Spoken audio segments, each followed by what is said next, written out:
ನಮಸ್ಕಾರ, ಸಿಟಿವಿ ನ್ಯೂಸ್ಗೆ ಸ್ವಾಗತ. ನಾನು ದೀಪಿಕಾ ಮಂಜುನಾಥ್. ಮೊದಲಿಗೆ ಮುಖ್ಯಾಂಶಗಳು. ಸರ್ಕಾರಿ ಪ್ರಥಮ ದರ್ಜೆ ಮಹಿಳಾ ಕಾಲೇಜು ಮೊದಲ ಅಂತಸ್ತು ನಿರ್ಮಾಣ ಕಾಮಗಾರಿಗೆ ಚಾಲನೆ ನೀಡಿದ ಜಿಲ್ಲಾ ಉಸ್ತುವಾರಿ ಸಚಿವ ಡಾಕ್ಟರ್ ಎಂಸಿ ಸುಧಾಕರ್. ಸರ್ಕಾರದಿಂದ ಸಿಗುವ ಸೌಲಭ್ಯ ಸದುಪಯೋಗ ಮಾಡಿಕೊಳ್ಳಲು ವಿದ್ಯಾರ್ಥಿಗಳಿಗೆ ಕರೆ. ಕಳ್ಳತನ ಮಾಡಲು ಬಂದು ಸಿಕ್ಕಿಬಿದ್ದ ಯುವಕ, ಕಳ್ಳನನ್ನು ಕಂಬಕ್ಕೆ ಕಟ್ಟಿಹಾಕಿ ಗೂಸಾ ನೀಡಿದ ಜನ. ದಟ್ಟ ಮಂಜಿಗೆ ಬೆಚ್ಚಿದ ಬರನಾಡು ಬಾಗೇಪಲ್ಲಿ ಜನತೆ. ಬೆಳಗ್ಗೆ 9 ಗಂಟೆಯಾದರೂ ತೆರವಾಗದ ಮಂಜಿನ ಪೊರೆ. ಅಪಘಾತಗಳ ಆತಂಕದಲ್ಲಿ ವಾಹನ ಸವಾರರು. ಮಳೆಯಾಗದಿದ್ದರೂ ಮಂಜಿಗೆ ಕೊರತೆಯೇ ಆಗದ ಬಾಗೇಪಲ್ಲಿ. ಚಿಕ್ಕಬಳ್ಳಾಪುರದಲ್ಲಿ ಪಡಿತರ ವಿತರಕರ ಕ್ಷೇಮಾಭಿವೃದ್ಧಿ ಸಂಘದ ಸಮಾವೇಶ. ಪಡಿತರ ವಿತರಕರ ಬೇಡಿಕೆಗಳ ಈಡೇರಿಕೆಗೆ ಒತ್ತಾಯ. ಕೇರಳ ಸರ್ಕಾರದಂತೆ ರಾಜ್ಯ ಸರ್ಕಾರವು ವಿತರಕರ ಕಮಿಷನ್ ಹೆಚ್ಚಿಸಲು ಆಗ್ರಹ. ವಾರ್ತೆಗಳ ವಿವರ. ಸರ್ಕಾರದಿಂದ ಸಿಗುವ ಸೌಲಭ್ಯಗಳನ್ನು ಸದುಪಯೋಗ ಪಡಿಸಿಕೊಂಡು ವಿದ್ಯಾರ್ಥಿನಿಯರು ಶೈಕ್ಷಣಿಕವಾಗಿ ಸಾಧನೆ ಮಾಡಿ ಮುಂದಿನ ಭವಿಷ್ಯ ಉಜ್ವಲವಾಗಿ ರೂಪಿಸಿಕೊಳ್ಳಬೇಕೆಂದು ಜಿಲ್ಲಾ ಉಸ್ತುವಾರಿ ಸಚಿವ ಡಾಕ್ಟರ್ ಎಂಸಿ ಸುಧಾಕರ್ ವಿದ್ಯಾರ್ಥಿನಿಯರಿಗೆ ಸಲಹೆ ನೀಡಿದರು.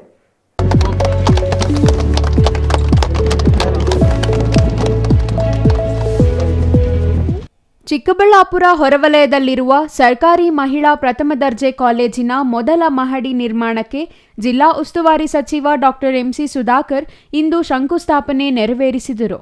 ಈ ವೇಳೆ ಮಾತನಾಡಿದ ಅವರು, ಉಭಯ ಜಿಲ್ಲೆಗಳಿಗೆ ಅಗತ್ಯ ಇರುವ ಕಾಲೇಜುಗಳಿಗೆ ಅನುದಾನ ನೀಡಲಾಗುತ್ತಿದೆ. ಎಲ್ಲಿಯೂ ತಾರತಮ್ಯ ಮಾಡದೆ ಎಲ್ಲ ಪ್ರದೇಶಗಳಿಗೂ ಅನುದಾನ ಸಮರ್ಪಕವಾಗಿ ವಿತರಿಸಲಾಗುತ್ತಿದೆ ಎಂದು ಹೇಳಿದರು. ಇನ್ನು ಚಿಕ್ಕಬಳ್ಳಾಪುರ, ಗೌರಿಬಿದನೂರು, ಬಾಗೇಪಲ್ಲಿಗೆ ಅನುದಾನ ನೀಡುವ ಕೆಲಸ ಮಾಡಲಾಗುತ್ತಿದೆ. ಬಾಗೇಪಲ್ಲಿಗೆ ಅನುದಾನ ಅಗತ್ಯ ಇಲ್ಲದಿದ್ದರೂ ಅನುದಾನ ನೀಡಲಾಗಿದೆ. ಶಿಡ್ಲಘಟ್ಟದಲ್ಲಿಯೂ ಮಹಿಳಾ ಕಾಲೇಜು ನಿರ್ಮಾಣಕ್ಕೆ 3 ಕೋಟಿ ಅನುದಾನ ನೀಡಲಾಗಿದ್ದು, ಶೀಘ್ರದಲ್ಲಿಯೇ ಸ್ಥಳ ಪರಿಶೀಲನೆ ಮಾಡಿ ಉತ್ತಮ ಗುಣಮಟ್ಟದ ಕಾಲೇಜು ನಿರ್ಮಾಣ ಮಾಡಲಾಗುವುದೆಂದರು. ಅಲ್ಲದೆ ಕೋಲಾರ ಜಿಲ್ಲೆಗೂ ಅನುದಾನ ನೀಡಲು ಕ್ರಮ ವಹಿಸಲಾಗಿದೆ. ಉನ್ನತ ಶಿಕ್ಷಣಕ್ಕೆ ಅಗತ್ಯವಿರುವ ಎಲ್ಲ ಸೌಲಭ್ಯ ಶಕ್ತಿ ಮೀರಿ ಮಾಡಲಾಗುತ್ತಿದೆ. ಈ ಹಿಂದೆ ಅನುದಾನ ತರಲು ಎಷ್ಟು ಶ್ರಮ ಪಟ್ಟಿದ್ದೇನೆ ಎಂಬುದು ನನಗೆ ಮಾತ್ರ ಗೊತ್ತು. ನನ್ನ ಜಿಲ್ಲೆ ಅಭಿವೃದ್ಧಿ ಮಾಡುವುದು ನನ್ನ ಕರ್ತವ್ಯ. ಹಾಗಾಗಿಯೇ ಹೆಚ್ಚಿನ ಅನುದಾನ ನೀಡಿ ಅಭಿವೃದ್ಧಿ ಪಡಿಸಲಾಗುತ್ತಿದೆ. ಅದೇ ರೀತಿಯಲ್ಲಿ ಹೊಸಕೋಟೆ, ವೇಮಗಲ್ ಸೇರಿದಂತೆ ಹಲವು ಪ್ರದೇಶಗಳಿಗೆ ಅನುದಾನ ನೀಡಲಾಗಿದೆ ಎಂದರು. ರಾಜ್ಯಾದ್ಯಂತ ಶೈಕ್ಷಣಿಕ ಅಭಿವೃದ್ಧಿಗಾಗಿ ಅನುದಾನ ನೀಡಲಾಗಿದೆ.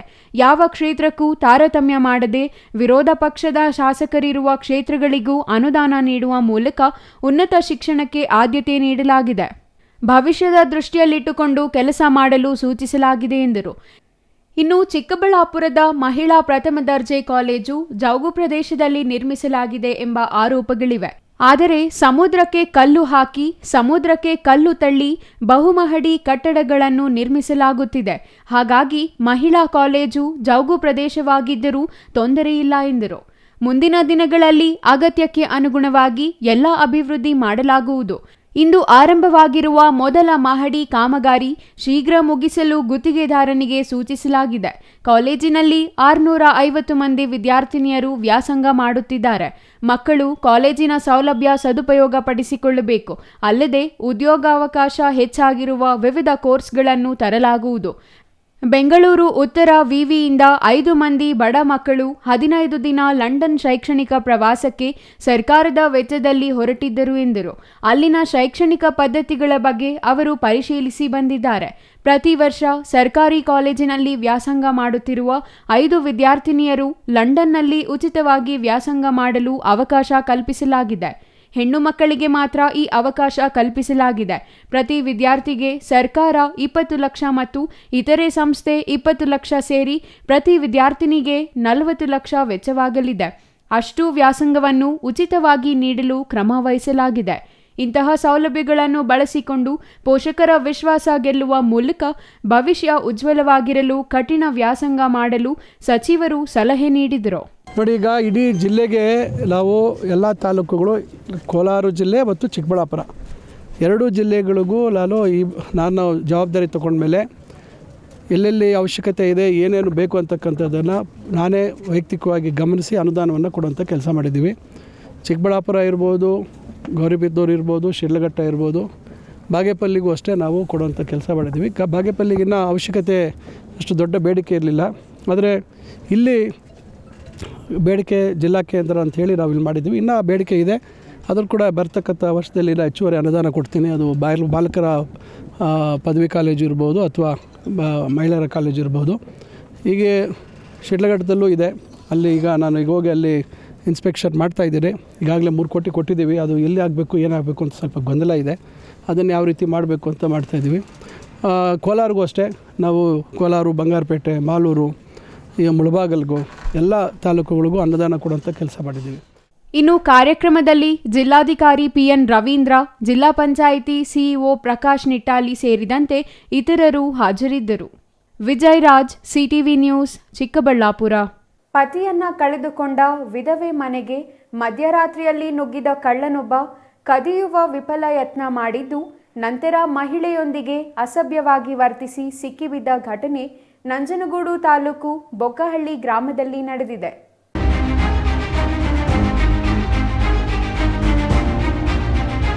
ಮಧ್ಯರಾತ್ರಿಯಲ್ಲಿ ಕಳುವಿಗಾಗಿ ಬಂದ ಕಳ್ಳನೊಬ್ಬ ಮನೆಯಲ್ಲಿ ಏನೂ ಸಿಗದ ಕಾರಣ ಮನೆಯಲ್ಲಿ ಒಂಟಿಯಾಗಿದ್ದ ಮಹಿಳೆಯೊಂದಿಗೆ ಅಸಭ್ಯವಾಗಿ ವರ್ತಿಸಿರುವ ಘಟನೆ ತಡರಾತ್ರಿ ನಡೆದಿದೆ. ಗ್ರಾಮದ ಹರ್ಷ ಎಂಬಾತನೇ ಕಳ್ಳತನಕ್ಕೆ ಯತ್ನಿಸಿ ಅಸಭ್ಯವಾಗಿ ವರ್ತಿಸಿದ ಯುವಕನಾಗಿದ್ದು, ಸಿಕ್ಕಿಬಿದ್ದ ಯುವಕನನ್ನು ಗ್ರಾಮಸ್ಥರು ಕಂಬಕ್ಕೆ ಕಟ್ಟಿಹಾಕಿ ಥಳಿಸಿ ನಂತರ ಪೊಲೀಸರ ವಶಕ್ಕೆ ನೀಡಿದ್ದಾರೆ.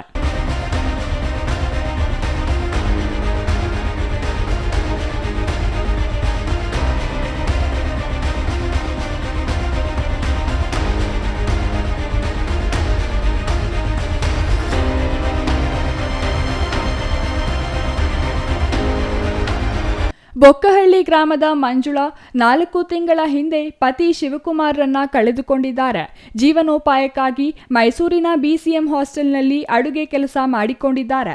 ಇವರಿಗೆ ಇದ್ದ 1 ಎಕರೆ ಜಮೀನನ್ನ ಭೋಗ್ಯಕ್ಕೆ ಹಾಕಿದ ಪರಿಣಾಮ ಮನೆಯಲ್ಲಿ 3 ಲಕ್ಷ ನಗದು ಇಟ್ಟುಕೊಂಡಿದ್ದಾರೆ. ಈ ಮಾಹಿತಿ ಅರಿತಿದ್ದ ಹರ್ಷ ಜನವರಿ 1ರ ಮಧ್ಯರಾತ್ರಿ ಮನೆಗೆ ನುಗ್ಗಿದ್ದಾನೆ. ಶಬ್ದವಾದ ಹಿನ್ನೆಲೆ ಮಂಗಳ ಎಚ್ಚರಗೊಂಡು ಪರಿಶೀಲಿಸಿದಾಗ ಅತ್ತೆ ಚಿನ್ನಮ್ಮ ಮಲಗಿದ್ದ ಮಂಚದ ಕೆಳಗೆ ಹರ್ಷ ಅವಿತುಕೊಂಡಿರುವುದು ಗೊತ್ತಾಗಿದೆ. ಯುವಕನನ್ನ ಹಿಡಿದಾಗ ಮಂಗಳ ಜೊತೆ ಅಸಭ್ಯವಾಗಿ ವರ್ತಿಸಿದ್ದಾನೆ. ಆಕೆಯ ಅಂಗಾಂಗಗಳನ್ನು ಮುಟ್ಟಿ ಪರಾರಿಯಾಗಿದ್ದಾನೆ. ಈ ವಿಚಾರ ಗ್ರಾಮಸ್ಥರಿಗೆ ತಿಳಿದಾಗ ಹರ್ಷನನ್ನು ಪತ್ತೆ ಹಚ್ಚಿ ಕಂಬಕ್ಕೆ ಕಟ್ಟಿಹಾಕಿ ಧರ್ಮದೇಟು ನೀಡಿದ್ದಾರೆ. ನಂಜನಗೂಡು ಗ್ರಾಮಾಂತರ ಠಾಣೆ ಪೊಲೀಸರು ಹರ್ಷನನ್ನು ವಶಕ್ಕೆ ಪಡೆದು ಪ್ರಕರಣ ದಾಖಲಿಸಿಕೊಂಡು ನ್ಯಾಯಾಂಗ ಬಂಧನಕ್ಕೆ ಒಪ್ಪಿಸಿದ್ದಾರೆ. Kumar, CTV news, Nanjangud.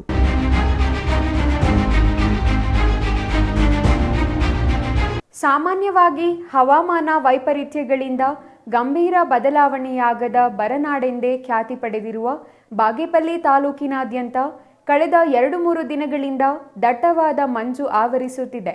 ಇದರಿಂದಾಗಿ ಬೆಳಗ್ಗೆ 9 ಗಂಟೆಯಾದರೂ ಜನರು ಮನೆಗಳಿಂದ ಹೊರಬರಲು ಹಿಂದೇಟು ಹಾಕುವ ಪರಿಸ್ಥಿತಿ ನಿರ್ಮಾಣವಾಗಿದೆ.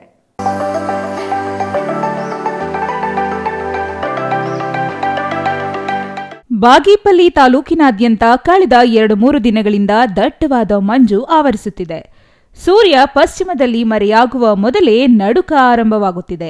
ರಾತ್ರಿಯೆಲ್ಲ ಚಳಿಯ ಆರ್ಭಟ ಮುಂದುವರಿಯುತ್ತಿದೆ. ಸಾಮಾನ್ಯವಾಗಿ ರಾತ್ರಿ ವೇಳೆ ಮಂಜು ಕಡಿಮೆ ಇದ್ದು ಮುಂಜಾನೆ 5 ಗಂಟೆ ನಂತರ ಮಂಜಿನ ಪ್ರಮಾಣ ಏರಿಕೆಯಾಗಿ ಬೆಳಗ್ಗೆ 9 ಗಂಟೆಯವರೆಗೂ ಆವರಿಸುತ್ತಿದೆ. ಅದರ ನಂತರವೂ ತಂಗಾಳಿಯ ಪ್ರಭಾವ ಬೀರುತ್ತಿದೆ. ಇದರಿಂದಾಗಿ ಮಂಜಿಗೆ ಜನರು ಹೆದರುವಂತಾಗಿದೆ. ಉಷ್ಣತೆಯ ಪ್ರಮಾಣ ಸುಮಾರು ಕನಿಷ್ಠ 14 ಡಿಗ್ರಿ ಸೆಲ್ಸಿಯಸ್ ವರೆಗೂ ಇಳಿಯುತ್ತಿದೆ. ಗರಿಷ್ಠ 28ರವರೆಗೆ ಏರುತ್ತಿದೆ. ಬೆಳಗ್ಗೆ 5 ಗಂಟೆಯಿಂದ 8 ಗಂಟೆಯವರೆಗೆ ಮನೆಗಳಿಂದ ಹೊರಬರಲು ಹಿಂದು ಮುಂದು ನೋಡುವ ಪರಿಸ್ಥಿತಿ ನಿರ್ಮಾಣವಾಗಿದ್ದು, ದ್ವಿಚಕ್ರ ವಾಹನ ಸವಾರರು, ಪಾದಚಾರಿಗಳು ಸ್ವಯಂ ಘೋಷಣೆಯ ನಿರ್ಬಂಧ ಹೇರಿಕೊಂಡಿದ್ದಾರೆ. ಹಾಲು, ದಿನಪತ್ರಿಕೆ ವಿತರಿಸುವವರು, ಬಸ್ ಚಾಲಕರು, ಸಮಯ ಪಾಲಕ ಕರ್ತವ್ಯ ನಿರ್ವಹಿಸುವವರು ಸ್ವೆಟರ್ಗಳನ್ನು ಧರಿಸಿ ಗೊಣಗುತ್ತಲೇ ಅನಿವಾರ್ಯವಾಗಿ ಕರ್ತವ್ಯಕ್ಕೆ ಹಾಜರಾಗುತ್ತಿದ್ದಾರೆ. ದೂರದ ಪ್ರದೇಶಗಳಿಗೆ ವಾಹನ ಚಲಾಯಿಸುವವರು ದಟ್ಟಣೆಯ ಮಂಜಿನ ಮಬ್ಬಿಗೆ ಅಪಘಾತದ ಆತಂಕವಿದ್ದರೂ ವಾಹನ ಸವಾರಿ ಮಾಡುತ್ತಿದ್ದಾರೆ. ಏಕೆಂದರೆ ಈ ದಟ್ಟವಾದ ಮಂಜು ಸರಣಿ ಅಪಘಾತಗಳಿಗೆ ಆಹ್ವಾನಿಸುವಂತಿದೆ. ಈ ಚಳಿಗೆ ಮಾನವನ ದೇಹದಲ್ಲಿ ರಕ್ತ ಸಂಚಲನೆ ಸೇರಿ ನರಮಂಡಲದ ಮೇಲೆ ವ್ಯತಿರಿಕ್ತ ಪರಿಣಾಮ ಬೀರುವುದರಿಂದ ವಯೋವೃದ್ಧರು ಬೆಚ್ಚನೆಯ ಉಡುಪು ಧರಿಸಿ ಆದಷ್ಟು ಮನೆಯೊಳಗೆ ಇರುವುದು ಉತ್ತಮ ಎಂದು ತಜ್ಞರು ಸಲಹೆ ನೀಡಿದ್ದಾರೆ.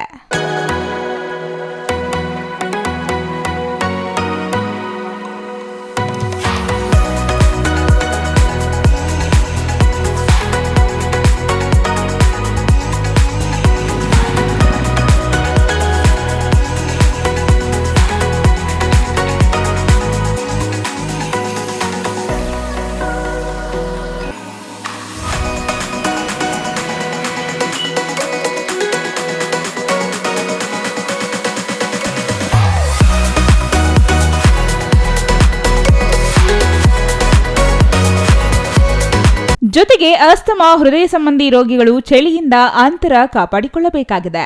ಇಲ್ಲವಾದರೆ ಆರೋಗ್ಯದ ಮೇಲೆ ದುಷ್ಪರಿಣಾಮ ಬೀರುತ್ತದೆ. ಬಹುತೇಕ ಗ್ರಾಮಗಳಲ್ಲಿ ಬೀದಿಗೆರಡು ಕಡೆಯಾದರೂ ಹೊಣಹುಲ್ಲು, ಸೌದೆಗೆ ಬೆಂಕಿ ಹಾಕಿ ಮೈ ಒಡ್ಡಿ ಬೆಚ್ಚಗಿರಲು ಕಸರತ್ತು ನಡೆಸುತ್ತಿದ್ದಾರೆ. ಬೆಂಕಿಯ ಸುತ್ತ ಜನ ಕೂತು ಬೆಂಕಿ ಕಾಯಿಸಿಕೊಳ್ಳುತ್ತಿದ್ದಾರೆ. Ganesh R, CTV news, Bagepalli.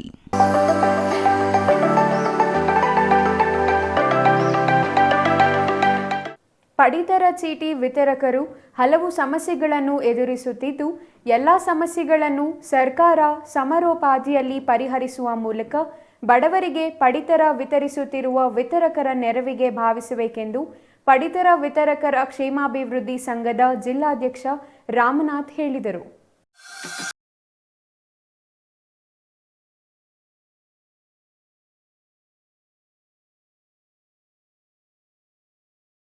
ಪತ್ರಕರ್ತರ ಭವನದಲ್ಲಿ ಇಂದು ನಡೆದ ಜಿಲ್ಲಾ ಪಡಿತರ ವಿತರಕರ ಕ್ಷೇಮಾಭಿವೃದ್ಧಿ ಸಂಘದ ಸಮಾವೇಶದ ನಂತರ ಮಾತನಾಡಿದ ಪಡಿತರ ವಿತರಕರ ಸಂಘದ ಜಿಲ್ಲಾಧ್ಯಕ್ಷ ರಾಮನಾಥ್, ಪಡಿತರ ವಿತರಣೆ ಎಂಬುದು ಸರ್ಕಾರದ ಅಂಗವಾಗಿ ಕಾರ್ಯನಿರ್ವಹಿಸುತ್ತಿದೆ.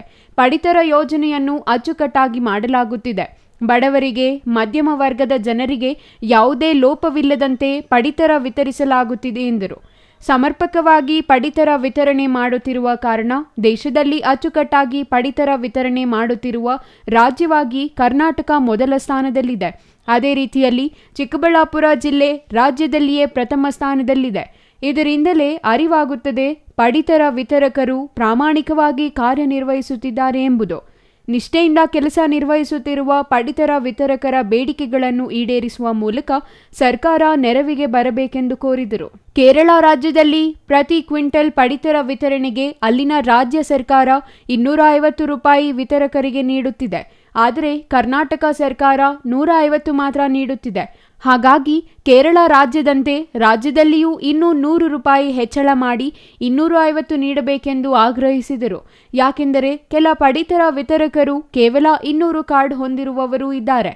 ಅವರಿಗೆ 150 ರೂಪಾಯಿ ನೀಡಿರುವುದರಿಂದ ಕುಟುಂಬ ನಿರ್ವಹಣೆ ಸಾಧ್ಯವಾಗುತ್ತಿಲ್ಲ. ಹಾಗಾಗಿ 250 ಮಾಡಿದರೆ ಅವರಿಗೂ ಸಹಕಾರಿಯಾಗಲಿದೆ ಎಂದರು. ಅಲ್ಲದೆ ಪಡಿತರ ವಿತರಕರು ಮತ್ತು ಅವರ ಕುಟುಂಬಕ್ಕೆ ಸರ್ಕಾರವೇ ಆರೋಗ್ಯ ವಿಮೆ ನೀಡಬೇಕು. ಈವರೆಗೂ ಸರ್ವರ್ ಸಮಸ್ಯೆ ತೀವ್ರವಾಗಿತ್ತು. ಆದರೆ ಇದೀಗ ಸರ್ಕಾರ ಸರ್ವರ್ ಸಮಸ್ಯೆಯನ್ನು ಬಹುತೇಕ ಪರಿಹರಿಸಿದೆ. ಅದೇ ರೀತಿಯಲ್ಲಿ ಗ್ರಾಮ ಒನ್ ಕೇಂದ್ರದಲ್ಲಿ ಭ್ರಷ್ಟಾಚಾರ ನಡೆಯುತ್ತಿದೆ. ಜಿಎಸ್ಸಿ ನೀಡಿರುವ ಕಾರಣ ಭ್ರಷ್ಟಾಚಾರ ಹೆಚ್ಚಾಗಿದ್ದು, ಜಿಎಸ್ಸಿ ನಮಗೆ ನೀಡಿದರೆ ಹೆಚ್ಚು ಅನುಕೂಲವಾಗಲಿದೆ ಎಂದು ಹೇಳಿದರು. ಜಿಎಸ್ಸಿ ಮತ್ತು ಪಡಿತರ ಚೀಟಿ ತಿದ್ದುಪಡಿಯನ್ನು ವಿತರಕರಿಗೆ ನೀಡಬೇಕು. ಬೇಡಿಕೆಗಳನ್ನು ಸರ್ಕಾರ ಪರಿಗಣಿಸಿ ಪರಿಹರಿಸಬೇಕೆಂದು ಮನವಿ ಮಾಡಿದರು. ಪಡಿತರ ವಿತರಕರ ಕ್ಷೇಮಾಭಿವೃದ್ಧಿ ಸಂಘದ ಒಂದು ಸಮಾವೇಶವನ್ನು ಹೊಸ ವರ್ಷದ 25ರಲ್ಲಿ 3ನೇ ತಾರೀಕನ್ನು ಇವತ್ತು ಪತ್ರಕರ್ತ ಭವನದಲ್ಲಿ ಹಮ್ಮಿಕೊಂಡಿದ್ದೀವಿ. ಇದರ ಉದ್ದೇಶ ಇಷ್ಟೇ, ಸರ್ಕಾರದಲ್ಲಿ ನಾವು ಒಂದು ಭಾಗವಾಗಿ ಕೆಲಸ ನಿರ್ವಹಿಸ್ತಾ ಇದ್ವಿ. ಕೇಂದ್ರ ಸರ್ಕಾರ ಮತ್ತು ರಾಜ್ಯ ಸರ್ಕಾರ ಒಂದು ಜನಪರ ಯೋಜನೆಗಳಲ್ಲಿ ಒಂದು ಮುಖ್ಯವಾದ ಒಂದು ಜನಪರ ಯೋಜನೆ ಅಂದರೆ ಪಡಿತರ ವ್ಯವಸ್ಥೆಯ ಒಂದು ಯೋಜನೆ. ಈ ಪಡಿತರ ವಿತರಣೆಯನ್ನು ನಾವು ಅಚ್ಚುಕಟ್ಟಾಗಿ ವಿತರಣೆಯನ್ನು ಮಾಡ್ತಾಯಿದ್ದೀವಿ.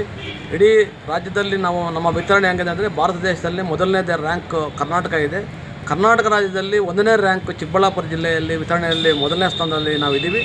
ಹಾಗಾಗಿ ನಾವು ಸರ್ಕಾರವನ್ನು ಮನವಿ ಮಾಡ್ತಾಯಿದ್ದೀವಿ. ಮಾನ್ಯ ಆಹಾರ ಸಚಿವರು ಕೆ.ಎಚ್. ಮುನಿಯಪ್ಪರನ್ನು, ಮಾನ್ಯ ಮುಖ್ಯಮಂತ್ರಿಗಳನ್ನು ನಾವು ಮನವಿ ಮಾಡ್ತಾ ಇರ್ತಕ್ಕಷ್ಟೇ ನಾವು ಪ್ರಾಮಾಣಿಕವಾಗಿ ಬಡ ಜನರಿಗೆ ಪಡಿತರ ವ್ಯವಸ್ಥೆಯನ್ನು ತಲುಪಿಸ್ತಾ ಇದ್ದೀವಿ ಮತ್ತು ನಿಷ್ಠೆಯಿಂದ ಸರ್ಕಾರ ಸುತ್ತೋಲೆಗಳನ್ನು ಪಾಲನೆ ಮಾಡ್ಕೊಂಡು ಕೆಲಸ ನಿರ್ವಹಿಸ್ತಾ ಇದ್ದೀವಿ. ಹಾಗಾಗಿ ಕೇರಳ ಸರ್ಕಾರ ಒಂದು ಕ್ವಿಂಟಾಲ್ಗೆ ಕಮಿಷನನ್ನು 250 ರೂಪಾಯಿ ನೀಡ್ತಾ ಇದೆ. ರಾಜ್ಯ ಸರ್ಕಾರ ನಮಗೆ 150 ರೂಪಾಯಿ ಕಮಿಷನನ್ನು ಈ ಘನ ಸರ್ಕಾರ ಹೆಚ್ಚಳ ಮಾಡಿದೆ. ಇನ್ನೂ ನಮ್ಮ ಬೇಡಿಕೆ ಇನ್ನೊಂದು 100 ರೂಪಾಯಿ ಹೆಚ್ಚಿಗೆ ಮಾಡಿದರೆ ನಮ್ಮ ಕುಟುಂಬ ನಿರ್ವಹಣೆಗೆ ಚೆನ್ನಾಗಿರುತ್ತದೆ. ಯಾಕಂದರೆ ಕೆಲವು ಅಂಗಡಿಗಳಲ್ಲಿ 150 ಕಾರ್ಡ್ 200 ಕಾರ್ಡ್ ಇಟ್ಕೊಂಡು ಇವತ್ತು ವಿತರಣೆಯ ವ್ಯವಸ್ಥೆಯಲ್ಲಿ ಅವರು ತೊಡಗಿಸ್ಕೊಂಡು ಕೆಲಸವನ್ನು ನಿರ್ವಹಿಸ್ತಾರೆ. ಆ ಕಾರಣಕ್ಕಾಗಿ ವಿತರಕರು ಸಾಕಷ್ಟು ಸಂಕಷ್ಟದಲ್ಲಿದ್ದಾರೆ. Vijay Raj, CTV news, Chikkaballapur.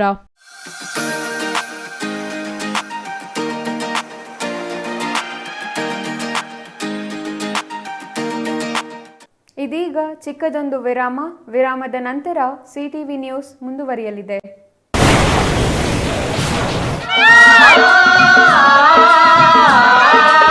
Kaveri borewells Chikkaballapur ಜಿಲ್ಲೆಯಾದ್ಯಂತ ಬೋರ್ವೆಲ್ ಕೊರೆಸುವ ಸಮಸ್ತ ಆತ್ಮೀಯ ರೈತ ಬಾಂಧವರಿಗೆ ಕಾವೇರಿ ಬೋರ್ವೆಲ್ಸ್ನ ನಿಮ್ಮ ಯುವ ರೈತ ಬಾಂಧವ ಅಡ್ಡಗಲ್ ಪಾತೂರ್ ಅಮರೀಶ್ ರವರ ವತಿಯಿಂದ ಸಂತಸದ ಸುದ್ದಿ. ಕಾವೇರಿ ಬೋರ್ವೆಲ್ಸ್ನಲ್ಲಿ ಬೋರ್ವೆಲ್ ಕೊರೆಸುವ ನಮ್ಮ ಅನ್ನದಾತ ಬಾಂಧವರಿಗೆ ಸಾಧಾರಣ ಬೆಲೆ ಮತ್ತು ಉತ್ತಮ ರಿಯಾಯಿತಿಗಳೊಂದಿಗೆ ಬೋರ್ವೆಲ್ ಕೊರೆಸಿಕೊಡುತ್ತೇವೆ. ನಮ್ಮ ಕಾವೇರಿ ಬೋರ್ವೆಲ್ಸ್ ವತಿಯಿಂದ ಬೋರ್ವೆಲ್ ಕೊರೆಸುವ ನಮ್ಮ ಆತ್ಮೀಯ ರೈತ ಬಾಂಧವರಿಗೆ 2% ಹಣವನ್ನು ರಿಯಾಯಿತಿ ಕೊಡುತ್ತೇವೆ. ಹಾಗೆಯೇ ಮತ್ತೊಂದು ಸಂತಸ ಸುದ್ದಿ ಎಂದರೆ ನಮ್ಮ ಕಾವೇರಿ ಬೋರ್ವೆಲ್ಸ್ ವತಿಯಿಂದ ಬೋರ್ವೆಲ್ ಕೊರೆಸುವ ನಮ್ಮ ಪ್ರೀತಿಯ ರೈತ ಬಾಂಧವರಿಗೆ ಬೋರ್ವೆಲ್ ಕೊರೆಸುವಾಗ ನೀರು ಬಾರದಿದ್ದಲ್ಲಿ ಅಥವಾ ಬೋರ್ವೆಲ್ ಫೇಲ್ಯೂರ್ ಆದಲ್ಲಿ 25% ಹಣವನ್ನು ರಿಯಾಯಿತಿ ಕೊಡುತ್ತೇವೆ. ನಮ್ಮ ಕಾವೇರಿ ಬೋರ್ವೆಲ್ಸ್ನಲ್ಲಿ ಬೋರ್ವೆಲ್ಸ್ ಕೊರೆಸುವ ಆತ್ಮೀಯ ರೈತ ಬಾಂಧವರಿಗೆ ಯಾವುದೇ ರೀತಿಯ transport charge, meal charge, welding charge, collar charge, cab charge ಸೇರಿದಂತೆ ಇನ್ನಿತರ ಯಾವುದೇ ಚಾರ್ಜ್ಗಳು ಇರುವುದಿಲ್ಲ. ಹಾಗೂ ನಮ್ಮಲ್ಲಿಯೇ ಉತ್ತಮ ಗುಣಮಟ್ಟದ ಮಾರುಕಟ್ಟೆ ಬೆಲೆಗೆ ಕೇಸಿಂಗ್ ಪೈಪ್ ಹಾಕಿಕೊಡುತ್ತೇವೆ. ಈ ಎಲ್ಲ ರಿಯಾಯಿತಿಗಳು ನಿಮ್ಮ ಕಾವೇರಿ ಬೋರ್ವೆಲ್ಸ್ನಲ್ಲಿ ಮಾತ್ರ. ಹೆಚ್ಚಿನ ಮಾಹಿತಿಗಾಗಿ ಸಂಪರ್ಕಿಸಿ ನಿಮ್ಮ ಯುವ ರೈತ ಬಾಂಧವ Adgal Patur Amareesh, Kaveri borewell agency. Mobile ಸಂಖ್ಯೆ 8951883365. ಕಚೇರಿ ವಿಳಾಸ ಕಾವೇರಿ ಬೋರ್ವೆಲ್ಸ್, 3ನೇ ಮಹಡಿ, ಕೆಇಬಿ ಮುಂಭಾಗ, ಪೋಸ್ಟ್ ಆಫೀಸ್ ಪಕ್ಕ, ಬಿಬಿ ರೋಡ್, ಚಿಕ್ಕಬಳ್ಳಾಪುರ ತಾಲೂಕು ಮತ್ತು ಜಿಲ್ಲೆ.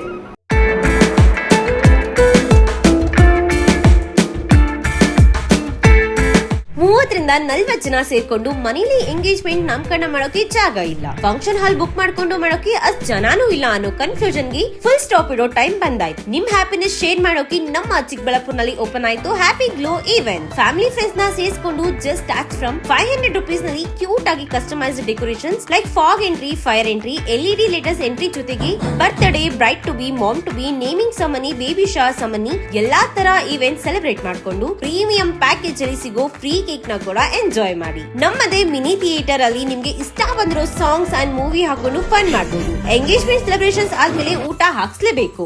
ಅದಕ್ಕೆ ಅಂತಾನೆ ನಮ್ಮಲ್ಲಿ ಡೈನಿಂಗ್ ಹಾಲ್ ಕೂಡ ಅವೈಲೇಬಲ್ ಇದೆ. ಒಟ್ನಲ್ಲಿ ಸ್ವೀಟ್ ಅಂಡ್ ಕ್ಯೂಟ್ ಆಗಿ ಎಲ್ಲ ಅಚ್ಚುಕಟ್ಟಾಗಿ ಸೆಲೆಬ್ರೇಟ್ ಮಾಡಿ ಮುಗಿಸಬಹುದು. ಅಡ್ರೆಸ್ ನೆನ್ಪಿಟ್ಕೊಳ್ಳಿ, ಸಂತೆ market main road, first cross, Chamarajpet, Chikkaballapur. 8494999676. Thank you.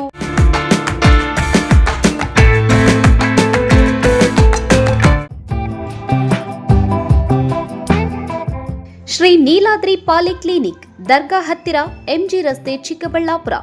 ನುರಿತ ಚರ್ಮರೋಗ ತಜ್ಞರಿಂದ ಚರ್ಮರೋಗಕ್ಕೆ ಸಂಬಂಧಪಟ್ಟ ತೊಂದರೆಗಳು, ಗಜ್ಜಿ, ತೊನ್ನು, ತುರಿಕೆ, ಸೋರಿಯಾಸಿಸ್, ಎಕ್ಸಿಮಾ, ಲೈಂಗಿಕ ರೋಗಗಳು, ಉಗುರುಗಳ ಸಮಸ್ಯೆ, ಕೂದಲಿಗೆ ಸಂಬಂಧಪಟ್ಟ ಸಲಹೆಗಳು, ಕೂದಲು ಉದುರುವುದು, ಬಿಳಿ ಕೂದಲು, ಸ್ತ್ರೀಯರಿಗೆ ಕೈಕಾಲುಗಳ ಮೇಲೆ ಅನವಶ್ಯಕ ಕೂದಲು ಬೆಳೆಯುವುದು, ಸೌಂದರ್ಯಕ್ಕೆ ಸಂಬಂಧಪಟ್ಟ ಸಲಹೆಗಳು, ಮೊಡವೆಗಳು, ಚರ್ಮ ಒಡೆಯುವುದು, ಒಣಚರ್ಮ, ಆಯಿಲ್ ಸ್ಕಿನ್, ಸ್ಕಿನ್ ರ್ಯಾಷಸ್ ಇತರೆ ಕಾಯಿಲೆಗಳಿಂದ ಶೀಘ್ರ ಗುಣಮುಖರಾಗಲು ಸಲಹೆ ಮತ್ತು ಚಿಕಿತ್ಸೆಯನ್ನ ನೀಡಲಾಗುವುದು. ಫಿಸಿಷಿಯನ್ ಸಹ ಲಭ್ಯವಿದ್ದು ಎಲ್ಲ ರೀತಿಯ ಸೋಂಕುಗಳು, ಮಧುಮೇಹ ಆರೈಕೆ, ಅಧಿಕ ರಕ್ತದೊತ್ತಡ, ಉಸಿರಾಟ ಸಂಬಂಧಿತ ರೋಗಗಳು, ಹೃದಯ ಸಂಬಂಧಿತ ರೋಗಗಳ ಚಿಕಿತ್ಸೆ ಹಾಗೂ ವೃದ್ಧಾರೋಗ್ಯ ಆರೈಕೆ ಮಾಡಲಾಗುವುದು. ವಿಶೇಷ ಸೂಚನೆ: ಸೋಮವಾರದಿಂದ ಶನಿವಾರದವರೆಗೆ ಸಂಜೆ 6ರಿಂದ 9 ಗಂಟೆಯವರೆಗೆ. ಹೆಚ್ಚಿನ ಮಾಹಿತಿಗಾಗಿ ಸಂಪರ್ಕಿಸಿ 7892036068. Jain mission hospital, Jain mission ಟ್ರಸ್ಟ್ನ ಲಾಭರಹಿತ ಉಪಕ್ರಮ, ಬಿಬಿ ರಸ್ತೆ, ಚಿಕ್ಕಬಳ್ಳಾಪುರ. ಇನ್ನು ಮುಂದೆ ಹೆಚ್ಚಿನ ಚಿಕಿತ್ಸೆಗಾಗಿ ಬೆಂಗಳೂರಿಗೆ ಹೋಗಬೇಕು ಎಂಬ ಚಿಂತೆ ಬೇಡ. ಚಿಕ್ಕಬಳ್ಳಾಪುರದ ಮೊಟ್ಟ ಮೊದಲ ಅತ್ಯಾಧುನಿಕ ತಂತ್ರಜ್ಞಾನ, ಗುಣಮಟ್ಟದ ವೈದ್ಯಕೀಯವನ್ನು ಒಳಗೊಂಡ ಏಕೈಕ ಆಸ್ಪತ್ರೆ ಜೈನ್ ಮಿಷನ್ ಹಾಸ್ಪಿಟಲ್. ದಿನದ 24 ಗಂಟೆಗಳು ನೆಬುಲೈಸೇಷನ್, ಹೆರಿಗೆ, ಐಸಿಯು, ಟ್ರಾಮ್ ಸೆಂಟರ್, ಆಂಬ್ಯುಲೆನ್ಸ್ ಸೇವೆಗಳು ಲಭ್ಯವಿದೆ. ಜೈನ್ ಮಿಷನ್ ಆಸ್ಪತ್ರೆಯು 4 ಅಂತಸ್ತಿನ ಕಟ್ಟಡವನ್ನು ಒಳಗೊಂಡಿದ್ದು 100 ಹಾಸಿಗೆಗಳುಳ್ಳ ಸುಸಜ್ಜಿತವಾದ ಆಸ್ಪತ್ರೆಯಾಗಿದೆ. ಅಲ್ಲದೆ ಸುಧಾರಿತ ಲ್ಯಾಬ್ ಸೌಲಭ್ಯಗಳು, ಎಕ್ಸ್ರೇ, ಓಟಿ ಕಾಂಪ್ಲೆಕ್ಸ್, ಲ್ಯಾಬ್ ಸೇವೆಗಳು, ಒಳಗಿನ ರೋಗಿಗಳು, ಸಾಮಾನ್ಯ ಸೇವೆಗಳು ಲಭ್ಯವಿದೆ. 24 ಗಂಟೆಗಳ ತುರ್ತು ಸೇವೆಗಳು, ಐಸಿಯು, ಎನ್ಐಸಿಯು, ಅಪಘಾತ ಮತ್ತು ತುರ್ತು ಚಿಕಿತ್ಸೆ, ಫಾರ್ಮಸಿ, ಆಂಬ್ಯುಲೆನ್ಸ್. ವಿರಾಮದ ನಂತರ ಸಿಟಿವಿ ನ್ಯೂಸ್ಗೆ ಮತ್ತೆ ಸ್ವಾಗತ. ಮಧ್ಯರಾತ್ರಿ ಅಂಬೇಡ್ಕರ್ ಪುತ್ಥಳಿ ಪ್ರತಿಷ್ಠಾಪಿಸಲು ಕುಮ್ಮಕ್ಕು ಕೊಟ್ಟ ರಾಜಕೀಯ ನಾಯಕರ ವಿರುದ್ಧ ಕ್ರಮ ಜರುಗಿಸಬೇಕೆಂದು ದಲಿತ ಸಂಘಟನೆಗಳ ಮುಖಂಡರು ಪ್ರತಿಭಟನೆ ನಡೆಸಿದ ಘಟನೆ ಇಂದು ಚಿಂತಾಮಣಿಯಲ್ಲಿ ನಡೆಯಿತು.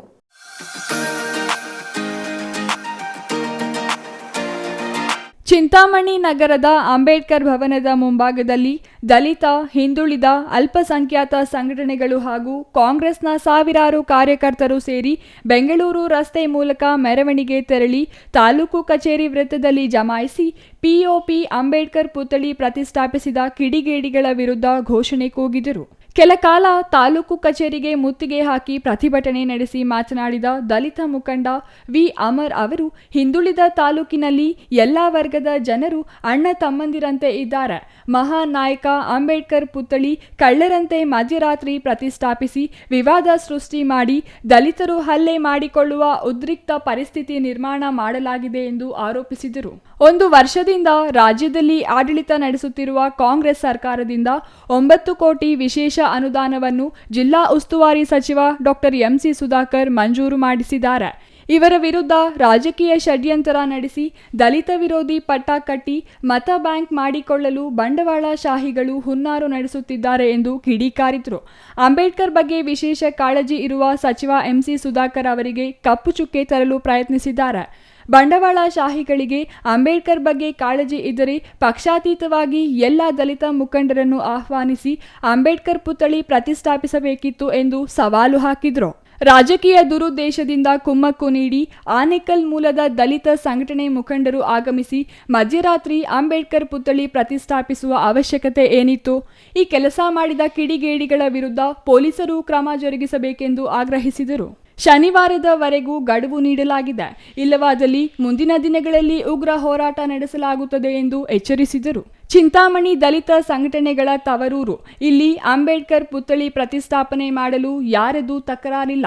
ತಾಲೂಕಿನಲ್ಲಿ ಅಣ್ಣ ತಮ್ಮಂದಿರಂತೆ ಇರುವ ಎಲ್ಲ ಸಮುದಾಯಗಳ ಮಧ್ಯೆ ಕಿಚ್ಚು ಹಚ್ಚಿ ರಾಜಕೀಯ ಬೇಳೆ ಬೇಯಿಸಿಕೊಳ್ಳಲು ಪ್ರಯತ್ನಿಸುತ್ತಿದ್ದಾರೆ. ಇದನ್ನು ತಾಲೂಕಿನ ಎಲ್ಲ ದಲಿತ ಜನಾಂಗದವರು ಅರ್ಥ ಮಾಡಿಕೊಳ್ಳಬೇಕೆಂದು ಮನವಿ ಮಾಡಿದರು. ಹಿಂದುಳಿದಿರ್ತಕ್ಕಂಥ ತಾಲೂಕು, ಇಲ್ಲಿ ಎಲ್ಲ ವರ್ಗದ ಜನ ಅಣ್ಣ ತಮ್ಮಂದಿರಂತೆ ಜೀವನವನ್ನ ಮಾಡ್ಕೊಂಡು ಹೋಗ್ತಾ ಇದ್ದಾರೆ. ಏನು ಕಳೆದ 1.5 ವರ್ಷಗಳ ಹಿಂದೆ ಬಂದಂತ ಜನಪ್ರಿಯ ಸಿದ್ದರಾಮಯ್ಯನವರ ನೇತೃತ್ವದ ಕಾಂಗ್ರೆಸ್ ಸರ್ಕಾರ ಇವತ್ತು ಕೇವಲ 1.5 ವರ್ಷದಲ್ಲಿ ಚಿಂತಾಮಣಿ ತಾಲೂಕಿನ ಡಾಕ್ಟರ್ BR ಅಂಬೇಡ್ಕರ್ ಭವನಕ್ಕೆ ಏನು ಈಗಾಗಲೇ ಮಂಜೂರಾಗಿರ್ತಕ್ಕಂಥ 2,93,00,000 ಹಣವನ್ನ ಬಿಟ್ಟು 9 ಕೋಟಿ ವಿಶೇಷ ಅನುದಾನ ಅಂತ ಯಾವ ರಾಜಕೀಯದ ಹುನ್ನಾರದಿಂದ ಇವತ್ತು ಏನು ಆಪಾದನೆಯನ್ನ ಮಾಡ್ತಾ ಇದ್ದಾರೆ? ಚಿಂತಾಮಣಿ ತಾಲೂಕಿನ ಶಾಸಕರು, ಉನ್ನತ ಶಿಕ್ಷಣ ಸಚಿವರು ದಲಿತ ವಿರೋಧಿ ಅನ್ನೋ ಒಂದು ಪಟ್ಟ ಕಟ್ಟಬೇಕು ಅಂತ ಏನು ಒಂದು ಷಡ್ಯಂತ್ರ ನಡೀತಾ ಇದೆ. ಆ ಎಲ್ಲರಿಗೂ ನಾನು ಕೇಳಬಯಸ್ತೇನೆ, ಏನು ಈ 1.5 ವರ್ಷದಲ್ಲಿ 9 ಕೋಟಿ ವಿಶೇಷ ಅನುದಾನ ಡಾಕ್ಟರ್ ಬಾಬಾ ಸಾಹೇಬ್ ಅಂಬೇಡ್ಕರ್ ಭವನಕ್ಕೆ ತರಲಿಕ್ಕೆ ಆಗುತ್ತಾ ಅನ್ನೋ ಪ್ರಶ್ನೆ ನಾನು ಈ ಮುಂದೆ ಹೇಳ್ತಾ ಇದ್ದೇನೆ. ಈ ಸಂದರ್ಭದಲ್ಲಿ ಕಾಂಗ್ರೆಸ್ ಅಧ್ಯಕ್ಷ ಲಕ್ಷ್ಮೀನಾರಾಯಣ ರೆಡ್ಡಿ, ಎಸ್ಸಿ ಘಟಕದ ಅಧ್ಯಕ್ಷ ನಾರಾಯಣಸ್ವಾಮಿ, ನಗರಸಭೆ ಅಧ್ಯಕ್ಷ ಆರ್ ಜಗನ್ನಾಥ್, ಉಪಾಧ್ಯಕ್ಷೆ ರಾಣಿಯಮ್ಮ, ದಲಿತ ಸಂಘಟನೆ ಹಿರಿಯ ಮುಖಂಡ ಬೀಡಾ ಶ್ರೀನಿವಾಸ್ ಮತ್ತಿತರರು ಹಾಜರಿದ್ದರು. GL Shankar, CTV news, Chintamani.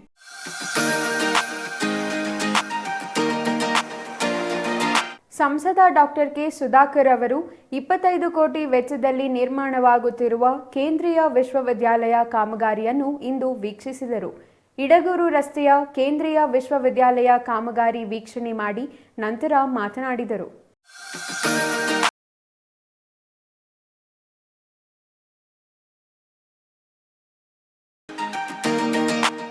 ಸಂಸದ ಡಾಕ್ಟರ್ ಕೆ ಸುಧಾಕರ್ ಅವರು ಇಂದು ಗೌರಿಬಿದನೂರು ತಾಲೂಕಿನ ಏಡಗೂರು ರಸ್ತೆಯಲ್ಲಿ ನಿರ್ಮಾಣವಾಗುತ್ತಿರುವ ಕೇಂದ್ರೀಯ ವಿಶ್ವವಿದ್ಯಾಲಯವನ್ನು ವೀಕ್ಷಣೆ ಮಾಡಿ ಮಾತನಾಡಿ, ಈ ಕಾಮಗಾರಿ ನಾನು ಜಿಲ್ಲಾ ಉಸ್ತುವಾರಿ ಸಚಿವರಾಗಿದ್ದಾಗ ಮಂಜೂರಾಗಿದ್ದು, ಅನುದಾನ ವಿಳಂಬ ಮತ್ತು ಸ್ಥಳ ವಿವಾದ ಇದ್ದ ಕಾರಣ ಕಾಮಗಾರಿ ವಿಳಂಬವಾಗಿದೆ.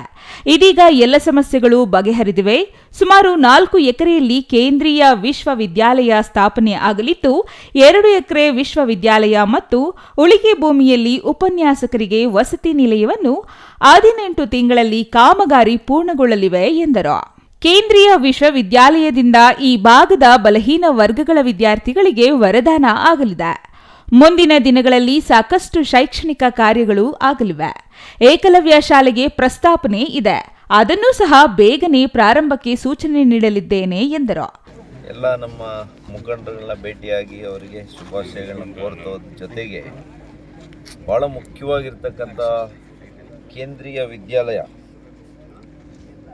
ಇದರ ಒಂದು ಕಾಮಗಾರಿನ ವೀಕ್ಷಣೆ ಮಾಡೋದು ಸುಮಾರು 25 ಕೋಟಿ ರೂಪಾಯಿಯಲ್ಲಿ ಮಂಜೂರಾಗಿತ್ತು. ಹಿಂದೆ ನಾನು ಜಿಲ್ಲಾ ಉಸ್ತುವಾರಿ ಸಚಿವನಾಗಿದ್ದಾಗ ಮತ್ತು ಇಲ್ಲಿ ಶಾಸಕರ ಹೊತ್ತು ಮಾನ್ಯ ಶಿವಶಂಕರ್ ರೆಡ್ಡಿ ಅವರಿದ್ದರು. ಆಗ ಇದು ಮಂಜೂರಾಗಿತ್ತು, ಕೇಂದ್ರದಲ್ಲಿ ಮಂಜೂರಾಗಿತ್ತು.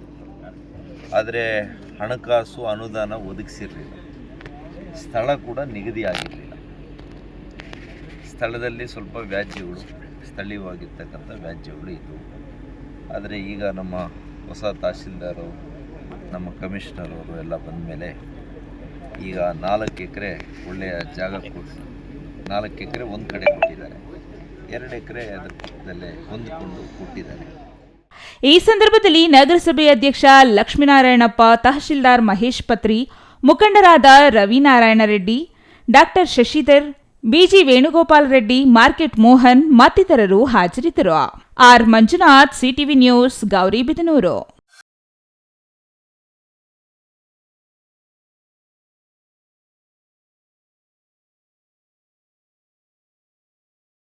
ಎಂದರೆ ಬರದ ನಾಡು ಅನ್ನೋ ಅಪವಾದ ಇದೆ. ಜೊತೆಗೆ ಪರಿಸರ ನಾಶ ಎಂಬ ಪೆಡಂಭೂತ ಬಿಟ್ಟು ಬಿಡದೆ ಈ ನಗರವನ್ನು ಮಾತ್ರವಲ್ಲ ಇಡೀ ಜಿಲ್ಲೆಯೇ ಕಾಡುತ್ತಿದೆ. ಆದರೆ ಪರಿಸರ ರಕ್ಷಣೆ ಎಂಬ ಮಾತುಗಳು ಇತ್ತೀಚಿನ ದಿನಗಳಲ್ಲಿ ಹಾಸ್ಯಾಸ್ಪದವಾಗುತ್ತಿವೆ. ಇಂತಹ ಸಂದರ್ಭದಲ್ಲಿ ನಗರಸಭೆ ಉತ್ತಮ ಉದ್ಯಾನಕ್ಕೆ ಮುಂದಾಗಿರುವುದು ನಾಗರಿಕ ವಲಯದಲ್ಲಿ ಪ್ರಶಂಸೆಗೆ ಕಾರಣವಾಗಿದೆ.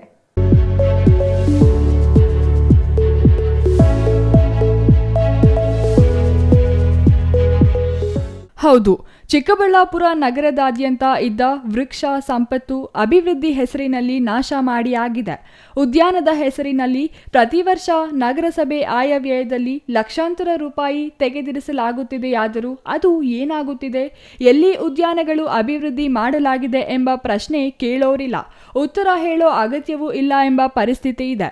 ಇರುವ ಒಂದೇ ಒಂದು ಉದ್ಯಾನ ಚೆನ್ನಯ್ಯ ಪಾರ್ಕ್ ನಿರ್ವಹಣೆಯು ಅಷ್ಟಕ್ಕಷ್ಟೇ ಎಂಬಂತಿದೆ.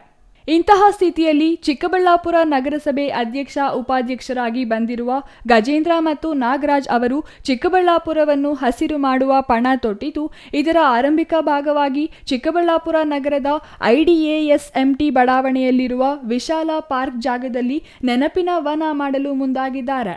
ಈ ವಿಚಾರವನ್ನು ನಗರಸಭೆ ಸಾಮಾನ್ಯ ಸಭೆಯಲ್ಲಿ ಮಂಡಿಸಿ ಎಲ್ಲಾ ಸದಸ್ಯರ ಒಪ್ಪಿಗೆ ಪಡೆಯಲಾಗಿದ್ದು, ಕೂಡಲೇ ಕಾಮಗಾರಿಯನ್ನು ಆರಂಭಿಸಲಾಗಿದೆ.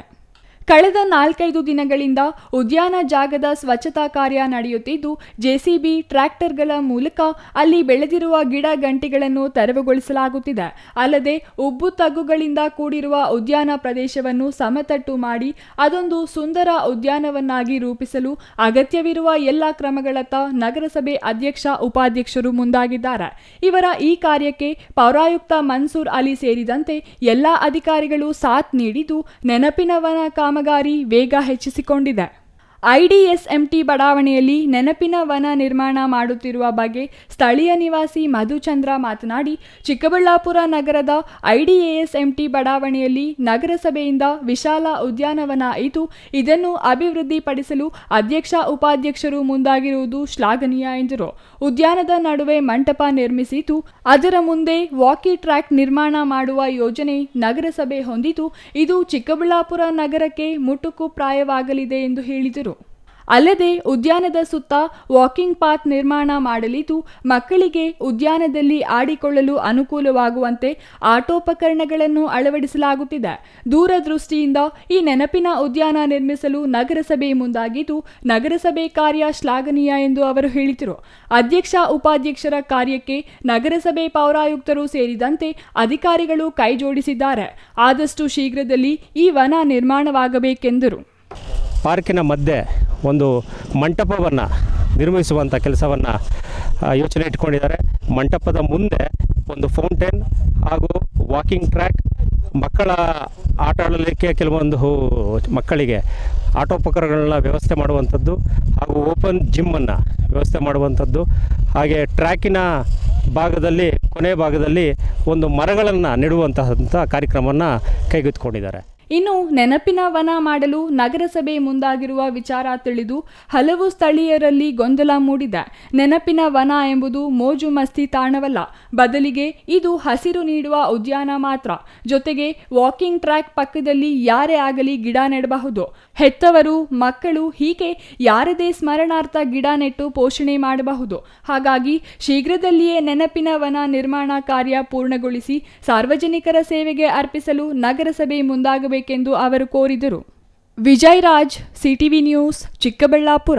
ಹೊಸ ವರ್ಷ ಆಚರಿಸುವುದಕ್ಕಾಗಿ ಕುಡಿಯಲು ಹಣ ನೀಡದ ಹಿನ್ನೆಲೆ ವ್ಯಕ್ತಿಯೊಬ್ಬರನ್ನ ನಡು ರಸ್ತೆಯಲ್ಲಿ ಬಿಯರ್ ಬಾಟಲ್ನಿಂದ ಹಲ್ಲೆ ನಡೆಸಿ ಕೊಲೆ ಮಾಡಿರುವ ಘಟನೆ ನಂಜನಗೂಡಿನ ಸರಸ್ವತಿ ಕಾಲೋನಿಯಲ್ಲಿ ನಡೆದಿದೆ.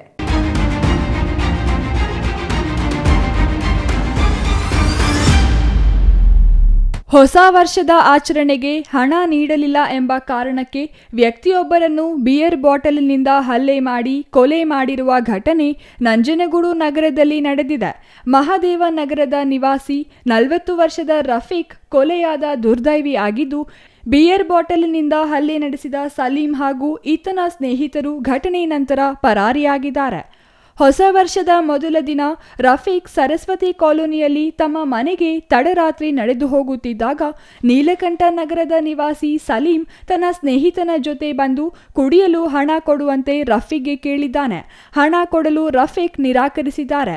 ಈ ವೇಳೆ ಸಲೀಂ ಹಾಗೂ ಸ್ನೇಹಿತ ಬಿಯರ್ ಬಾಟಲ್ನಿಂದ ಮನಸೋ ಇಚ್ಛೆ ಥಳಿಸಿದ್ದಾರೆ. ತೀವ್ರವಾಗಿ ಗಾಯಗೊಂಡು ಬಿದ್ದಿದ್ದ ರಫೀಕ್ರನ್ನ ಮೈಸೂರಿನ ಕೆಆರ್ ಆಸ್ಪತ್ರೆಗೆ ದಾಖಲಿಸಲಾಗಿದೆ. ಚಿಕಿತ್ಸೆ ಫಲಕಾರಿಯಾಗದೆ ರಫೀಕ್ ಇಂದು ಮೃತಪಟ್ಟಿದ್ದಾರೆ. ನಂಜನಗೂಡು ಟೌನ್ ಪೊಲೀಸ್ ಠಾಣೆಯಲ್ಲಿ ಪ್ರಕರಣ ದಾಖಲಾಗಿದೆ.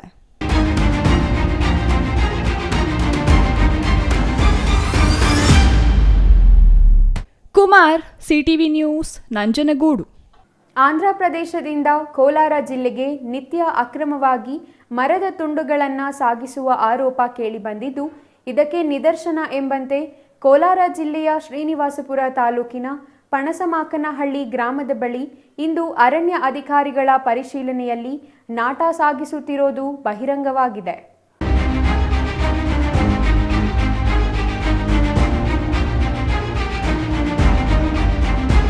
ಆಂಧ್ರಪ್ರದೇಶದಿಂದ ಕೋಲಾರ ಜಿಲ್ಲೆಗೆ ನಿತ್ಯ ಅಕ್ರಮವಾಗಿ ಮರದ ತುಂಡುಗಳನ್ನು ಸಾಗಿಸುವ ಆರೋಪ ಕೇಳಿಬಂದಿದ್ದು, ಅರಣ್ಯ ಇಲಾಖೆ ಅಧಿಕಾರಿಗಳು 2 ಲಾರಿಗಳನ್ನು ತಪಾಸಣೆ ನಡೆಸಿದ್ದಾರೆ. ಆದರೆ ಮರದ ತುಂಡುಗಳನ್ನು ಸಾಗಿಸುವ ಪರ್ಮಿಟ್ ಇಲ್ಲದಿದ್ದರೂ ಮರದ ತುಂಡುಗಳಿದ್ದ 2 ಲಾರಿಗಳನ್ನು ಕ್ರಮ ಕೈಗೊಳ್ಳದೆ ಬಿಟ್ಟು ಕಳಿಸಿದ್ದಾರೆ ಎನ್ನಲಾಗಿದೆ.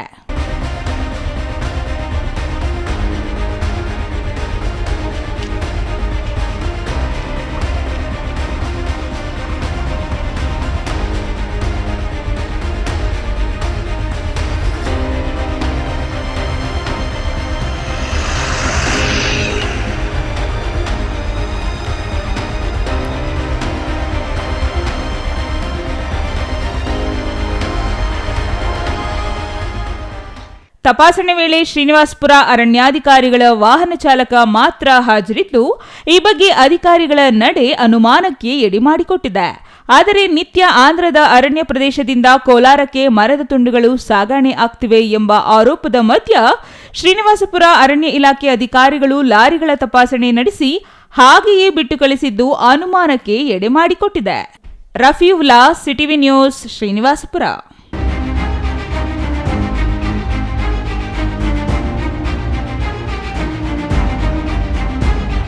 ಇದೀಗ ಚಿಕ್ಕದೊಂದು ವಿರಾಮದ ನಂತರ ಸಿಟಿವಿ ನ್ಯೂಸ್ ಮುಂದುವರಿಯಲಿದೆ. ಸಮಾರಂಭ ನಿಮ್ಮದು, ಪ್ರಚಾರ ನಮ್ಮದು. ಕಾರ್ಯಕ್ರಮ ಯಾವುದೇ ಇರಲಿ ಚಿಂತೆ ಬೇಡ.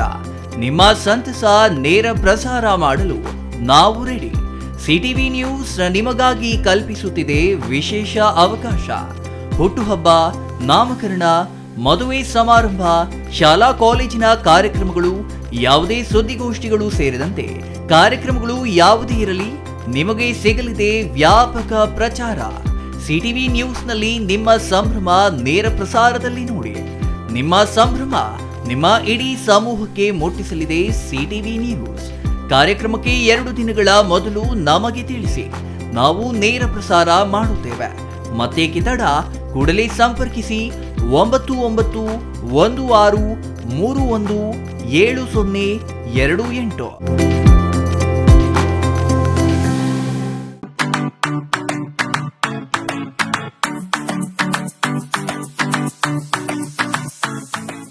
ವಿಷಯ ಗೊತ್ತಾಯ್ತಾ? ಮನೆ ಇಂಟೀರಿಯರ್ಸ್ಗೂ ಸಹ ಇವಾಗ EMI ಪೇ ಮಾಡಬಹುದು. ಮನೆ ಕಚ್ಚಿದ ಮೇಲೆ ಇಂಟೀರಿಯರ್ಗೆ ತುಂಬಾನೇ ತಲೆ ಕೆಡ್ಸ್ಕೊತೀವಿ. ಯುನೀಕ್ ಆಗಿರ್ಬೇಕು, ಡಿಫ್ರೆಂಟ್ ಆಗಿರ್ಬೇಕು, ಮಾಡರ್ನ್ ಆಗಿರ್ಬೇಕು ಅಂತ. ಇದಕ್ಕೆಲ್ಲ ಒಂದು ಸೂಪರ್ ಸೊಲ್ಯೂಷನ್ ಕೊಡಬೇಕು ಅಂದ್ರೆ SMH hardware and innovations Chikkaballapur. ಇಡೀ ಬ್ಯಾಂಗ್ಳೂರಲ್ಲಿ ಕಂಪೇರ್ ಮಾಡಿದ್ರೆ ಇವ್ರು ಕೊಡೋ ರೇಟ್ಸ್ ತುಂಬಾನೇ ಅಫೋರ್ಡಬಲ್. ಇವ್ರದೇ ಆದಂತ ಸ್ವಂತ ಮ್ಯಾನುಫ್ಯಾಕ್ಚರಿಂಗ್ ಯೂನಿಟ್ ಇದೆ. Make in India, 25 years of experience. 80% of their clients ಬ್ಯಾಂಗ್ಳೂರಲ್ಲೇ ಇರೋದು. ನಿಮ್ ಮನೆಗೆ ಬಂದು ವಿಸಿಟ್ ಮಾಡಿ ನಿಮ್ಗೆ ನೀಟ್ ಆಗಿ ಡಿಸೈನ್ ಮತ್ತು ಎಕ್ಸ್ಪ್ಲನೇಷನ್ ಮಾಡಿ ಯಾವ ತರ ಮಾಡಬಹುದು ಅಂತ ಕ್ಲಾರಿಟಿನೂ ಕೊಡ್ತಾರೆ. ಇಂಟೀರಿಯರ್ಸ್ ಗೆ ಬೇಕಿರೋ ಎಲ್ಲ ಐಟಮ್ ಇವ್ರ ಹತ್ರ ಸಿಗುತ್ತೆ. You will get it at the very best price ಅಂತಾನೆ ಹೇಳ್ಬೋದು. ಮನೆ ಹೊಸಲಿಂದ ಹಿಡಿದು ಹಾಲ್, ಬೆಡ್ರೂಮ್, ಕಿಚನ್ ಎಲ್ಲಾನು ಇವ್ರ ಹತ್ರ ನೀಟ್ ಆಗಿ ಡಿಸೈನ್ ಮಾಡ್ಕೋಬಹುದು. ಈ ವಿಡಿಯೋನ ಬೇಗ ನಿಮ್ ಫ್ರೆಂಡ್ಸ್ ಅಂಡ್ ಫ್ಯಾಮಿಲೀಸ್ಗೆ ಶೇರ್ ಮಾಡಿ, ತುಂಬಾನೇ ಯೂಸ್ ಆಗುತ್ತೆ.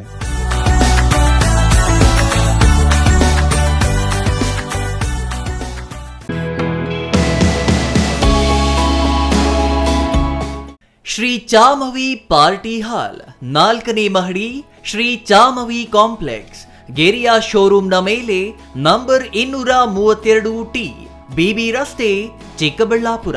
ನಿಮ್ಮ ಎಲ್ಲ ಶುಭ ಕಾರ್ಯಗಳಿಗೆ ಸುಸಜ್ಜಿತ ಪಾರ್ಟಿ ಹಾಲ್ ಚಿಕ್ಕಬಳ್ಳಾಪುರದಲ್ಲಿ ಸಿದ್ಧ. ಹುಟ್ಟುಹಬ್ಬ, ನಾಮಕರಣ, ಕಾರ್ಯಕ್ರಮ ಯಾವುದೇ ಇರಲಿ ನಿಮ್ಮ ನಿರೀಕ್ಷೆಗೆ ತಕ್ಕ ಪಾರ್ಟಿ ಹಾಲ್. ನಮ್ಮಲ್ಲಿ ದೊರೆಯುವ ಸೌಲಭ್ಯಗಳು: ವಿಶಾಲವಾದ party hall, 1 dining hall, modern ಅಡುಗೆ ಕೋಣೆ, 300 ಅತಿಥಿಗಳ ಆಸನ ಸಾಮರ್ಥ್ಯ, 2 ಕೊಠಡಿಗಳು ಸಸ್ಯಾಹಾರಿಗಳಿಗೆ ಮಾತ್ರ. AC ಕೇಂದ್ರೀಕೃತ ಪಾರ್ಟಿ ಹಾಲ್, ಪ್ರೊಜೆಕ್ಟರ್ ಮತ್ತು ಪರದೆಯೊಂದಿಗೆ ಸಿದ್ಧವಾಗಿದೆ. AI ಸ್ಪೀಕರ್ಗಳಿಂದ ಆವೃತ, ಲಿಫ್ಟ್ ಕೂಡ ಲಭ್ಯವಿದೆ. 100 ಕಾರ್ಗಳಿಗೆ ಪಾರ್ಕಿಂಗ್ ವ್ಯವಸ್ಥೆ, ಪವರ್ ಬ್ಯಾಕಪ್ ಜನರೇಟರ್ ಲಭ್ಯ. ಕೂಡಲೇ ಸಂಪರ್ಕಿಸಿ 9916161691 9739702077.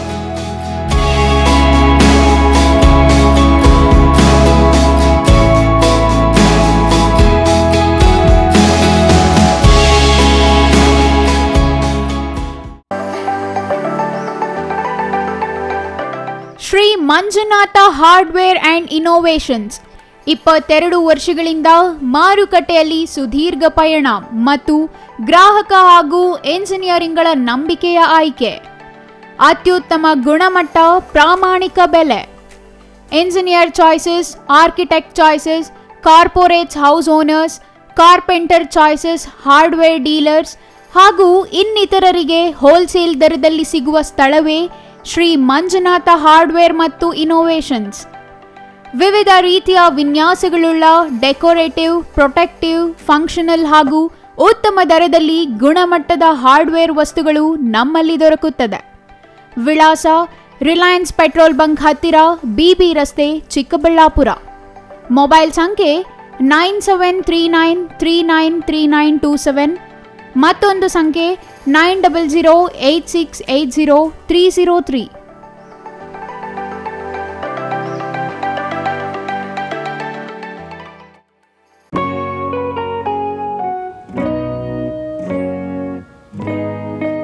ಸ್ಕೈ ಮಹಿಳಾ ಅಡ್ಡ ವುಮೆನ್ಸ್ ಶೋರೂಮ್ ಬದಲಾದ ವಿಳಾಸದಲ್ಲಿ, ಗೌರಿಬಿದನೂರು ರಸ್ತೆ, ರೆಡ್ಡಿ ಎಲೆಕ್ಟ್ರಾನಿಕ್ಸ್ ಹತ್ತಿರ ಚಿಕ್ಕಬಳ್ಳಾಪುರ ಟೌನ್. ಮೊಬೈಲ್ ಸಂಖ್ಯೆ 9916533636. 15 ವರ್ಷ ಮೇಲ್ಪಟ್ಟ ಮಹಿಳೆಯರಿಗೆ ಬೇಕಾದ ಎಲ್ಲ ತರಹದ ಬಟ್ಟೆಗಳು ಒಂದೇ ಮಳಿಗೆಯಲ್ಲಿ ಲಭ್ಯ. ಉತ್ತಮ ಗುಣಮಟ್ಟದ ಅತ್ಯಾಧುನಿಕ ಬಟ್ಟೆಗಳಿಗಾಗಿ ಭೇಟಿ ಕೊಡಿ. ಸ್ಕೈ ಮಹಿಳಾ ಅಡ್ಡ ನಿಮಗಾಗಿ ಇದೆ. 1-2 ಪೀಸ್ ಕೊಂಡರೂ ಹೋಲ್ಸೇಲ್ ದರದಲ್ಲಿ ನೀಡುತ್ತೇವೆ. ಎಲ್ಲ ತರಹದ ಆಕರ್ಷಣೀಯ ಸೀರೆಗಳು, ಮನಮೆಚ್ಚುವಂತಹ ಸೀರೆಗಳು, ಟಾಪ್ಸ್, ಲೆಗಿನ್ಸ್, ರೆಡಿ ಡ್ರೆಸ್ಸಸ್, ಮಹಿಳೆಯರ ಒಳ ಉಡುಪುಗಳು ಲಭ್ಯ. ಮತ್ತ್ಯಾಕೆ ತಡ, ಒಮ್ಮೆ ಭೇಟಿ ಕೊಡಿ. ಸ್ಕೈ ಮಹಿಳಾ ಅಡ್ಡ, ಗೌರಿಬಿದನೂರು ರಸ್ತೆ, ರೆಡ್ಡಿ ಎಲೆಕ್ಟ್ರಾನಿಕ್ಸ್ ಹತ್ತಿರ, ಚಿಕ್ಕಬಳ್ಳಾಪುರ ಟೌನ್. ಮೊಬೈಲ್ ಸಂಖ್ಯೆ 9916533636.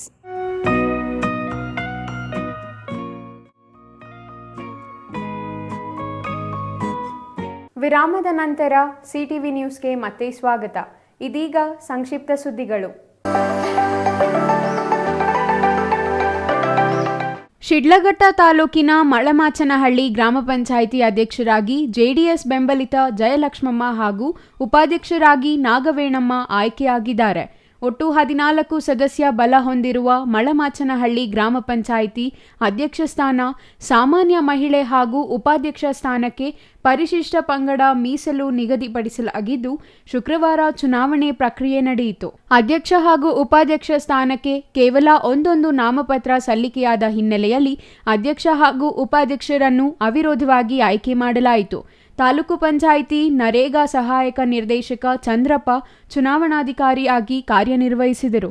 ಜೆಡಿಎಸ್ ಮುಖಂಡ ಜಗದೀಶ್, ಎಂಕೆ ರಾಜಶೇಖರ್, ನಂಜಪ್ಪ, ಗಂಗರೆಡ್ಡಿ, ರಮೇಶ್ ಹಲವರು ಹಾಜರಿದ್ದರು.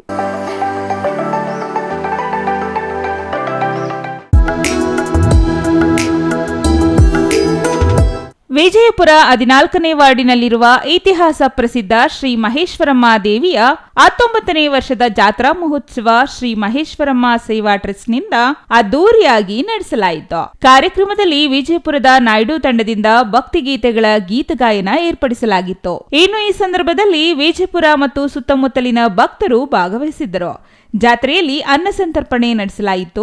ಶ್ರೀ ಮಹೇಶ್ವರಮ್ಮ ದೇವಿಗೆ ದೀಪಗಳನ್ನು ಮಹಿಳೆಯರು ಬೆಳಗಿದರು ಮತ್ತು ಮಹೇಶ್ವರಮ್ಮ ದೇವಿ ಸೇವಾ ಟ್ರಸ್ಟ್ ಪ್ರಕಾಶ್, ನಾಗಣ್ಣ ಹಾಗೂ ಶ್ರೀ ಕೃಷ್ಣ ಸತ್ಸಂಗದ ಸಂಚಾಲಕ ವೆಂಕಟೇಶ್ ಮತ್ತಿತರರು ಹಾಜರಿದ್ದರು. ಕೊನೆಯದಾಗಿ ಮತ್ತೊಮ್ಮೆ ಮುಖ್ಯಾಂಶಗಳು. ಸರ್ಕಾರಿ ಪ್ರಥಮ ದರ್ಜೆ ಮಹಿಳಾ ಕಾಲೇಜು ಮೊದಲ ಅಂತಸ್ತು ನಿರ್ಮಾಣ ಕಾಮಗಾರಿಗೆ ಚಾಲನೆ ನೀಡಿದ ಜಿಲ್ಲಾ ಉಸ್ತುವಾರಿ ಸಚಿವ ಡಾಕ್ಟರ್ ಎಂಸಿ ಸುಧಾಕರ್. ಸರ್ಕಾರದಿಂದ ಸಿಗುವ ಸೌಲಭ್ಯ ಸದುಪಯೋಗ ಮಾಡಿಕೊಳ್ಳಲು ವಿದ್ಯಾರ್ಥಿಗಳಿಗೆ ಕರೆ. ಕಳ್ಳತನ ಮಾಡಲು ಬಂದು ಸಿಕ್ಕಿಬಿದ್ದ ಯುವಕ, ಕಳ್ಳನನ್ನು ಕಂಬಕ್ಕೆ ಕಟ್ಟಿಹಾಕಿ ಗೂಸಾ ನೀಡಿದ ಜನ. ದಟ್ಟ ಮಂಜಿಗೆ ಬೆಚ್ಚಿದ ಬರನಾಡು ಬಾಗೇಪಲ್ಲಿ ಜನತೆ. ಬೆಳಗ್ಗೆ 9 ಗಂಟೆಯಾದರೂ ತೆರವಾಗದ ಮಂಜಿನ ಪೊರೆ. ಅಪಘಾತಗಳ ಆತಂಕದಲ್ಲಿ ವಾಹನ ಸವಾರರು. ಮಳೆಯಾಗದಿದ್ದರೂ ಮಂಜಿಗೆ ಕೊರತೆಯೇ ಆಗದ ಬಾಗೇಪಲ್ಲಿ. ಚಿಕ್ಕಬಳ್ಳಾಪುರದಲ್ಲಿ ಪಡಿತರ ವಿತರಕರ ಕ್ಷೇಮಾಭಿವೃದ್ಧಿ ಸಂಘದ ಸಮಾವೇಶ. ಪಡಿತರ ವಿತರಕರ ಬೇಡಿಕೆಗಳ ಈಡೇರಿಕೆಗೆ ಒತ್ತಾಯ. ಕೇರಳ ಸರ್ಕಾರದಂತೆ ರಾಜ್ಯ ಸರ್ಕಾರವು ವಿತರಕರ ಕಮಿಷನ್ ಹೆಚ್ಚಿಸಲು ಆಗ್ರಹ. ಇದಿಷ್ಟು ಈ ಹೊತ್ತಿನ ಸುದ್ದಿ. ನೋಡ್ತಾ ಇರಿ ಸಿಟಿವಿ ನ್ಯೂಸ್, ಇದು ನಿಮ್ಮ ಜೊತೆಗಾರ.